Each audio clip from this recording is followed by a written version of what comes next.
Hello, good morning students. I hope सारे ठीक हो गए आप।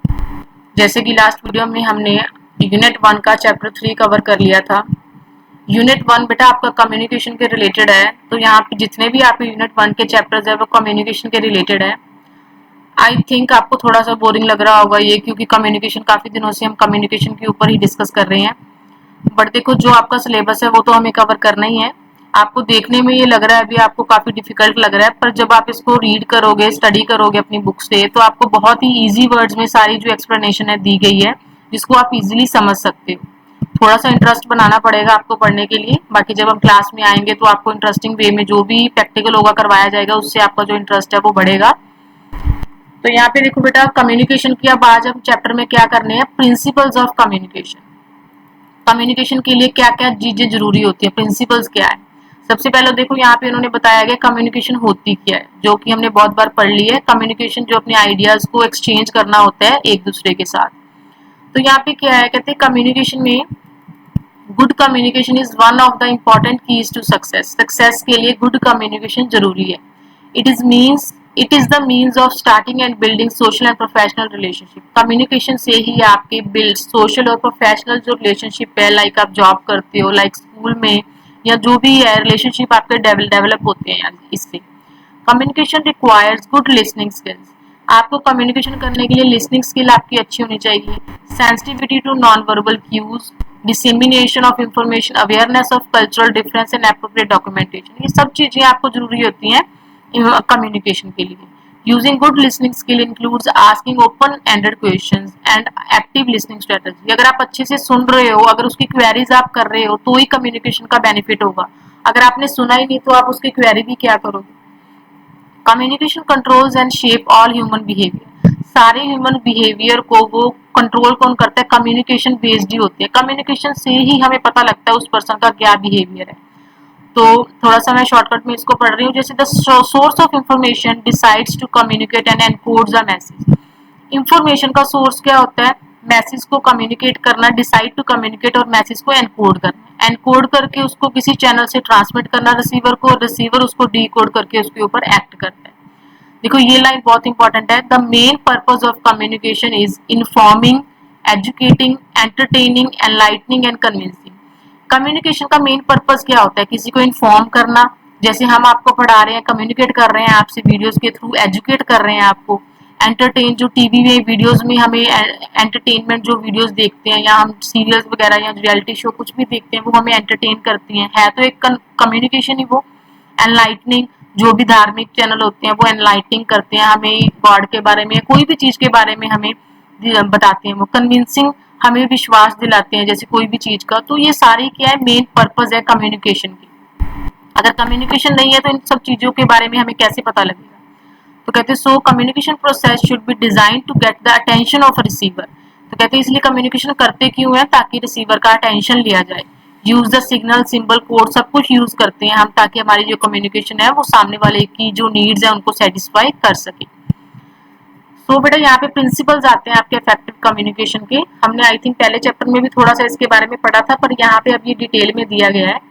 कहते प्रिंसिपल्स क्या होते हैं, मतलब आपको इफेक्टिव कम्युनिकेशन के लिए किन चीजों की जरूरत है। तो यहाँ पे 7 थिंग्स हैं जिनकी जरूरत है, जिनका जो नेम है वो सी से स्टार्ट होता है, तो इसलिए इसका नेम दे दिया 7 seize of effective communication.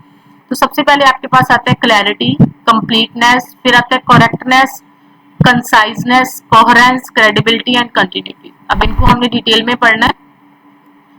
Name से कईयों का तो पता लग रहा है, जैसे क्लैरिटी, आपका जो मैसेज है कम्युनिकेशन के लिए वो क्लियर होना चाहिए। Clear in the sense clearly planned होना चाहिए, correctly and expressed in a logical way. The communicator should make sure that the ideas flow smoothly from beginning to end. जो भी उसने शुरू से एंड तक लिखा है वो क्लियरली शो हो रहा हो सबको। It should be worded in such a way that even the most uninformed person could readily understand it. मतलब जो पर्सन इसके बारे में अनअवेयर है उसको भी ये चीज समझ में आ जाए भी आपने क्या लिखी है। जरूरी नहीं होता भी जो पर्सन को उस सब्जेक्ट की नॉलेज है वही आपका मैसेज पढ़े। अगर वो किसी पर्सन को आपके सब्जेक्ट की नॉलेज नहीं है, वो भी उस पर्सन उस चीज को समझ सके, इस तरह का मैसेज आपको डेवलप करना चाहिए, कम्युनिकेशन करनी चाहिए। थोड़ा सा डिटेल में आप इसको पढ़ लेना। क्लैरिटी का मतलब आपका जो मैसेज है वो शुड बी क्लियर होना चाहिए।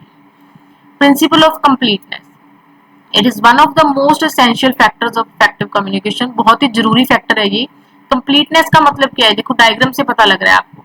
सपोज आपके पास टू आइडियाज है ना, अगर आप दोनों को अलग अलग वे में प्रेजेंट कर दोगे तो दोनों को समझने में मुश्किल हो जाएगी। उनको अरेंज करके, जैसे ये देखो आपने गेम, बहुत बार हमने छोटे होते ये गेम खेली हुई है। इन कार्ड्स को अगर हम एक दूसरे के साथ फिट करते हैं तो ये प्रॉपर एक पिक्चर डेवलप होती है, जिससे हमें पता लगता है भी किस चीज की पिक्चर है। तो इस तरह से इन्होंने ये बताया गया, मैसेज आपका जो है ऑर्गेनाइज्ड होना चाहिए properly, so that it must include all the important ideas and it's details. Properly आप इनको अरेंज करके शो करोगे किसी को, ताकि वो सारी कंप्लीट इंफॉर्मेशन उनके पास पहुंच सके।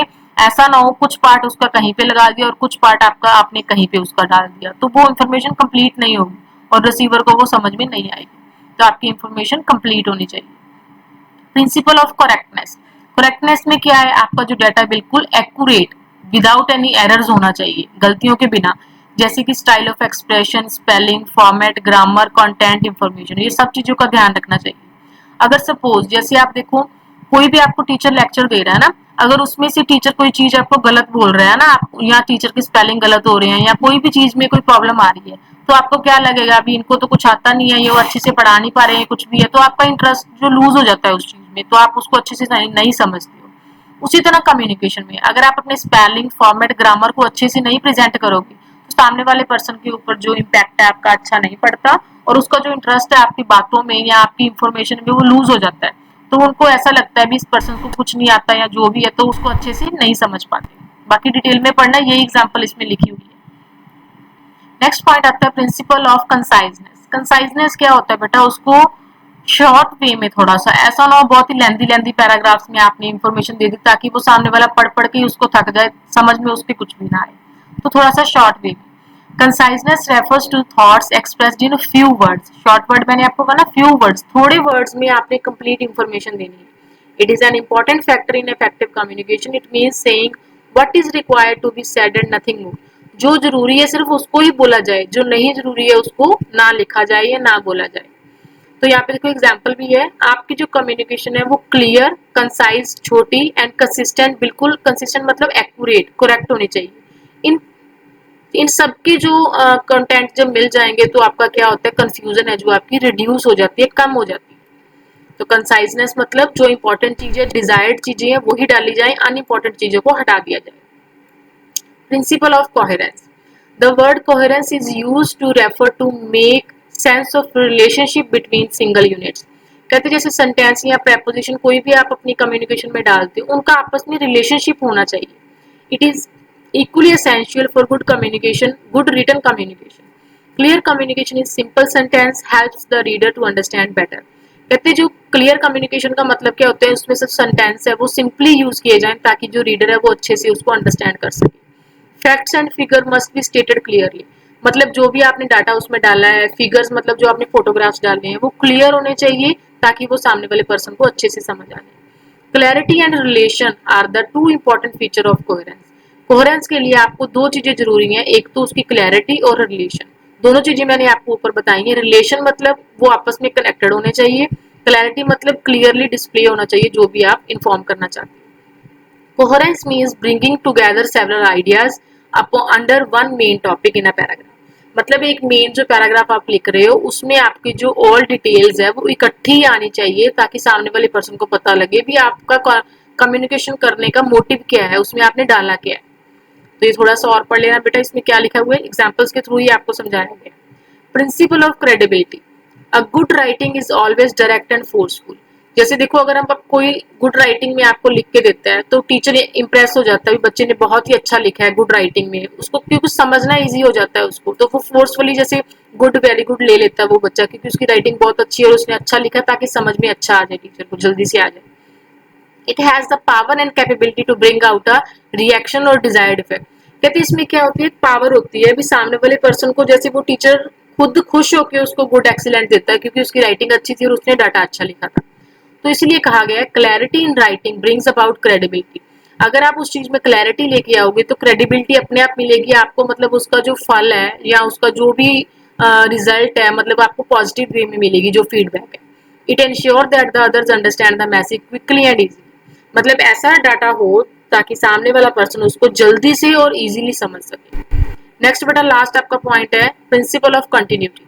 कंटिन्यूटी में क्या है, in any kind of communication, चाहे ओरल हो चाहे रिटर्न हो आपकी कम्युनिकेशन, द यूज ऑफ जैर्गन्स। जैर्गन्स क्या होता है बेटा, कोडेड वर्ड होती है, या फिर जैसे आपने शॉर्ट फॉर्म्स यूज कर ली या कोडेड फॉर्म्स यूज कर ली, इनको अवॉइड करना चाहिए। क्योंकि अगर हम शॉर्ट फॉर्म्स यूज करते हैं तो सामने वाले पर्सन को उसकी फुल फॉर्म बनानी मुश्किल हो जाती है, क्योंकि कई बार उस चीज के बारे में उसको नहीं पता होता। तो हमने फुल कंप्लीट इंफॉर्मेशन देनी है without any jargon, without any coded word. कहते हैं user of your words brings about continuity and adds grace to the communication. कहते हैं इस तरह के वर्ड्स को कम यूज करने से हमारी जो कंटिन्यूटी है वो बनती रहती है और जो ग्रेस है हमारी कम्युनिकेशन में वो ऐड हो जाती है। मतलब रीडर कंटिन्यूसली उस पैराग्राफ को पढ़ रहा है, उसको ब्रेक ना लगानी पड़े कहीं पे उसको समझने के लिए, उसको इजिली समझ आता रहे भी उसमें क्या लिखा हुआ है। The effect of good writing depends on it's style and continuity of subjects till the conclusion. And conclusion मतलब एंड तक जो इफेक्ट है उसका बना रहे, उसका स्टाइल, उसकी कंटिन्यूटी उसी तरह से बनी रही, कहीं पे उसको ऐसा ना लगे भी यहाँ पे तो टफ वर्डिंग आ गई, मेरे से पढ़ी नहीं जा रही है। तो ये क्या थी बेटा, आपके 7 C's थे जो कि इफेक्टिव कम्युनिकेशन के लिए जरूरी है। Clarity, completeness, correctness, conciseness, coherence, credibility and continuity. I hope ये 7 के 7 आपको समझ में आए होंगे। नेक्स्ट बेटा सॉल्व एक्सरसाइज आपने पढ़नी है खुद से। टेस्ट योरसेल्फ हम करते होते हैं जिसमें कि tick the correct answer, fill up and true false आप खुद करते हो, क्योंकि आपको चैप्टर पढ़ना है। चैप्टर पढ़ोगे तो ये खुद भी खुद हो जाएंगे, बुक पे ही आपको करने टिक मार्क पेंसिल से। और शॉर्ट क्वेश्चन और लॉन्ग आंसर मैं आपको करवाती होती हूँ, जिसके की आंसर्स मैं आपको पीडीएफ में दे दूंगी, यहाँ पे भी देख लीजिए आप आंसर्स। शॉर्ट क्वेश्चंस हैं, बहुत ही इजी है, 5 के 5 आपको इजीली समझ में आ जाएंगे। लॉन्ग क्वेश्चंस में क्या करना है बेटा आपको, लॉन्ग क्वेश्चंस आपके देखो यहाँ पे 3 क्वेश्चंस हैं। Discuss the 7 C's, discuss the significance of clarity and correctness, and how does cohesiveness and coherence makes the communication effective।